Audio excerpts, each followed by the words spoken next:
Hey guys, and welcome back to another IronWill podcast with me, Shane Warner, and Jon Chase. So what this podcast is all about is we are trying to get stories from people that have been through a traumatic experience in their lives and came out a different person. Yeah, they have all created an iron will. So what is an iron will? A burning determination that cannot be stopped or hindered by anything, willing to do anything to get a desired outcome, extremely resilient. So what we like to say is just keep punching.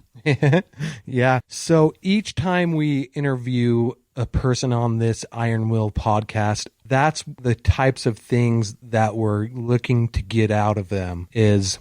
We want to make sure that we understand their story, what they've gone through, because people have gone through a lot of hard things, right? We want to know what they've gone through, how they've overcome it, and then what they're doing now to give back. And if you or anyone you know has a story that they would like to share on the podcast, my email address is shawarn@gmail.com. And you can send me an email and we'll get that person on the podcast. Right on. So sit back and relax and we're going to start the show.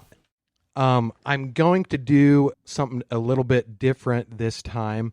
I'm going to have our guest introduce himself. I usually like to introduce our guest, but I'm going to try it a little bit different this time. So without further ado, here he is. Yes, I'm Kevin Hooker, and I'm from Shreveport, Louisiana. It's like that about the Texas border, if anybody doesn't know where that's at.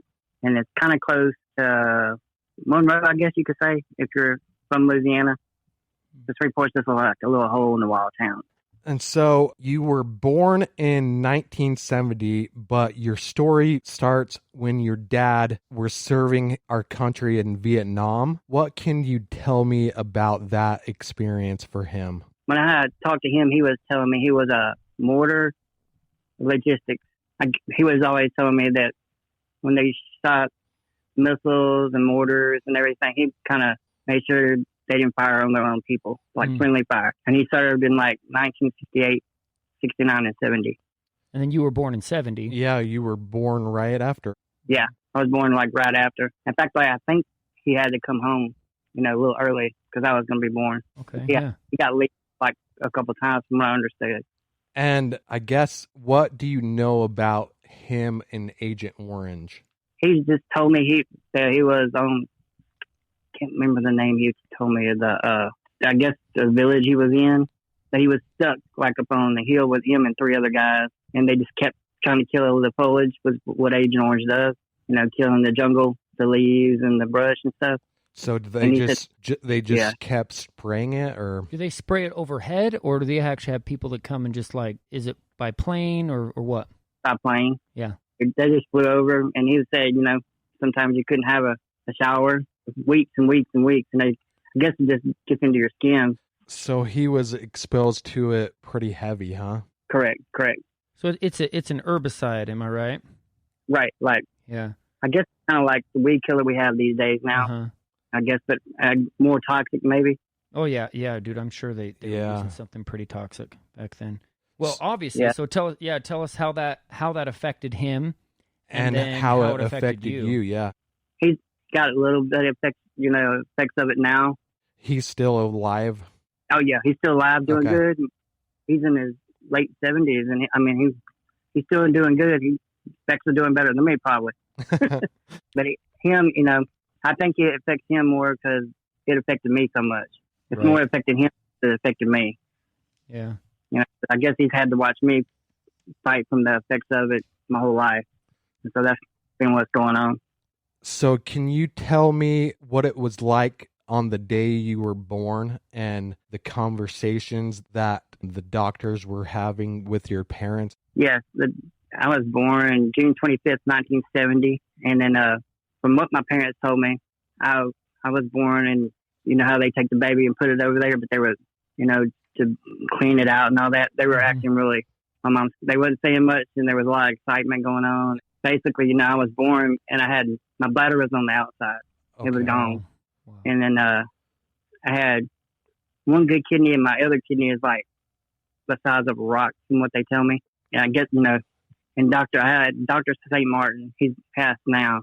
He kind of saved my life because they were trying to rush me to surgery like as soon as I was born, and some reason they had to leave my bladder on there for like a month. So it's why I think they flew some more surgeons in to do my surgery to remove the bladder. So basically, they just rerouted my whole urinary system where I didn't have to have a bladder. Now I actually kept that until I was like 28. And then I guess all that surgery started giving up, and I was having leaking in my system. And so they made me I had a urostomy after that. And then that urostomy started leaking. And so they made me. And what is urostomy? Urostomy is like a urine that goes in a bag, and then you drain the bag, and it's kind of like a stoma on your side, and that started leaking. And so then I ended up having to have a Indiana pouch is what they call it. It's like a little balloon they make out of your small intestines, and you cap yourself. It's kind of made into your belly button, and you have to cap yourself to get the urine out. So that I've never had a real bladder ever. So I've always had to have something man-made bladders. So you said the doctor, what was his name? Dr. Eugene St. Martin. Okay. He saved your life in a way. They say I coded like 3 times, and they brought me back, and I thank him. He's still he was a friendly friend until he passed away. I would see him on Christmas, and we call each other. That's awesome. Yeah. I mean, through my whole life, because I'm almost 50. Yeah. And he would check, he checked on me until he couldn't even remember who I was anymore. Yeah, and I had the doctor that made my Indiana pouch is Dr. Jon Van Savage, incredible surgeon, still works now. Wow. He's actually a doctor in Kentucky. Yeah, those guys have to be so good at what they do. Even just to make that, a bladder out of testing. Yeah, it's crazy that they can do that. Yeah, he's amazing. He works on pediatric kids. He's like a pediatric surgeon. But they told me he was the best, and I went to him, and now he's like a family friend. I always talk to him when I can, and his wife. I just try to make friends with him because I need him the rest of my life. For sure. So you got your life saved, and you were like touch and go for a while. But let's move on to what growing up with this disease was like. What kind of things did you have to overcome? I always tried to act like it. I always tried to act like I didn't have a disability. I didn't want nobody to know, and I didn't want nobody to make a big deal about it. So I always tried to, make myself as normal as I could be. And the only downside was getting infections. I was always in the hospital, and people would ask me, where have you been, or why weren't you at school, or stuff like that. And I was always like, well, I would never tell them I had that problem. I would just say I had the flu or something like that. Yeah, Make up something. Yeah, because I didn't want nobody, to feel sorry for me or anything like that. Yeah, I understand that.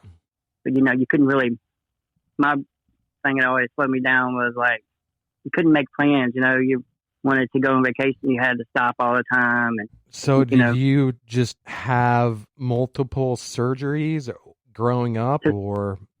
I've had 70 surgeries. Oh my gosh. Dude, that's a lot. Most, your urostomy and everything with the bladder. I've had hernias in my stomach area from having so much. Actually, I probably need one now because I have a hernia trying to mess with my entryway to my Indiana pouch now. So it's just like the stomach wall is getting really weak. So it's an ongoing battle you're having to overcome. It's I guess every day, because now I have like a degenerative bone disease from it. They said, Agent Orange, and my muscles get weak. I'm not letting it hold me down. You know how that goes. I keep pushing and pushing and pushing until I can't push anymore. What did you do? Like you said, you didn't want anyone to know. So I'm sure there was a sense of compensation and a desire for normalcy. So what kinds of things did you do to get that normalcy in your life? Just like one of my friends would go do stuff, hunting, fishing, any kind of sport, riding bikes or anything. I just, no matter if I was uncomfortable or whatever, I was doing just like them, playing just like them. You know, I didn't want to let it, you know, just kind of drag me down, you know, because my friends were doing it. I was like, I didn't want to say, hey, I can't do it because of this. I just wanted to be normal on it. I just did whatever, even if it was uncomfortable or it was hurting so bad. Sometimes I didn't think I should, but I was still going to do it anyway. Because, you know, you don't want to not be like your friends. And my parents raised me, you know, to be tough and normal. And that's the way I always saw myself in my brain, you know. Did you tell your close friends that you had this disease, or did they not even know? Probably like two of my friends, my whole school career, and even probably now, maybe 5 or 6 people of my close friends know. Well, this is pretty incredible that you're sharing your story on here.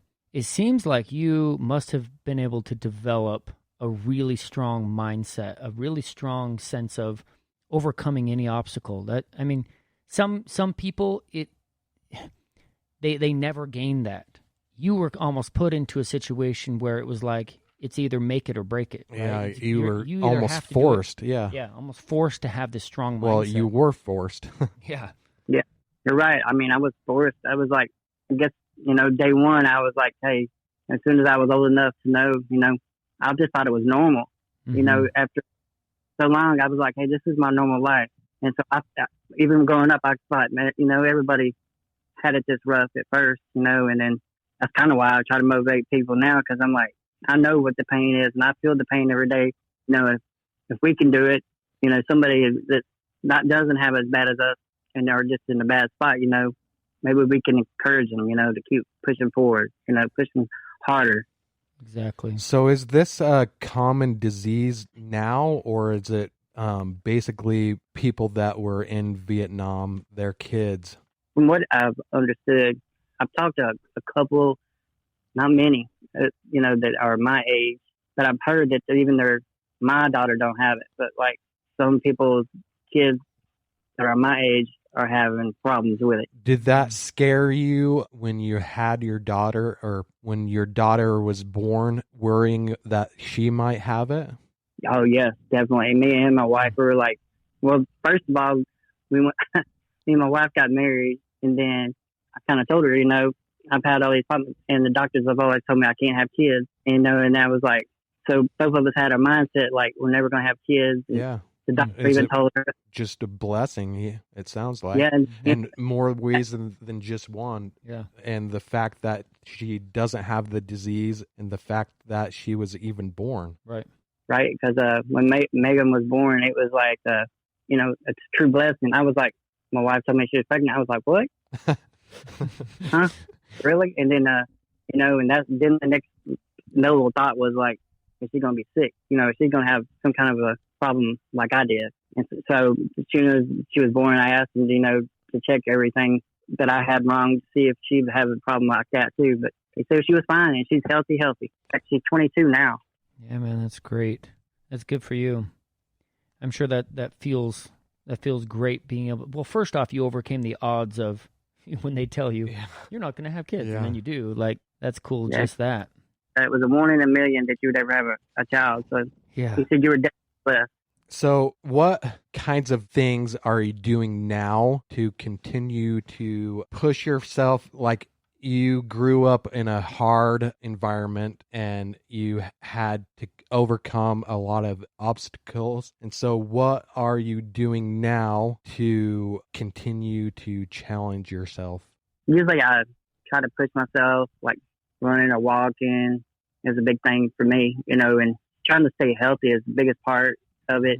But like, I'm always pushing myself, giving myself challenges like virtual marathons, or anything that pushes me to, you know, overcome any of my health issues. You know, just keep pushing forward. I don't want my health to kind of overcome me. I know when we talked over Messenger, you said you were training for like a 5K right now, and you injured your knee or something like that. What was going on with that? Actually, that actually hurt my knee and my ankle last year, but like my meniscus I can't have surgery on it because of the muscle deterioration.